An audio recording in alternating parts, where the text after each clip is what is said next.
And here's what it says in verse 12.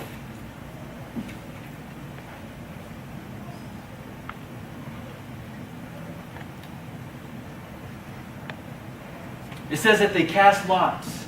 And he said to them, pick me up, hurl me into the sea. Then the sea will quiet down for you. For I know it's because of me that this great tempest has come upon you. In verse 13.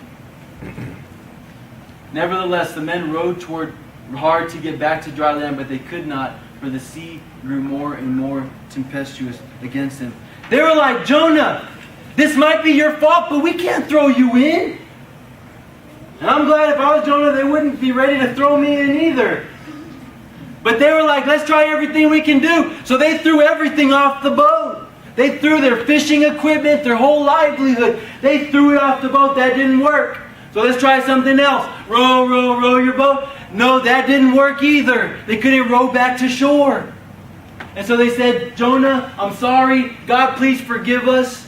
And so what they did is they grabbed Jonah, they threw him in the water, and it says that the ocean became calm. I want you to see just a couple things as we close this down. God doesn't want some of your life. He doesn't want your fishing equipment. He doesn't want just some of your baggage and some of your gear. He's not going to be satisfied until He has all of you. And it's not until Jonah was all in. And he knew, God's not going to settle for my stuff.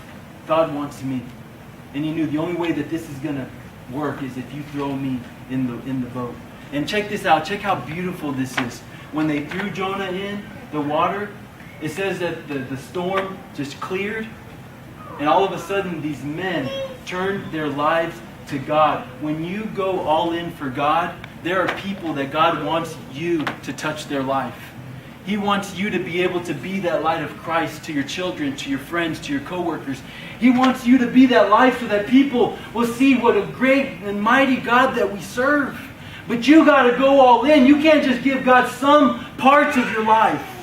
You have to go all in. God doesn't want some of you. He wants all of your life. And so I'm going to ask you to stand with me this morning as we close this down.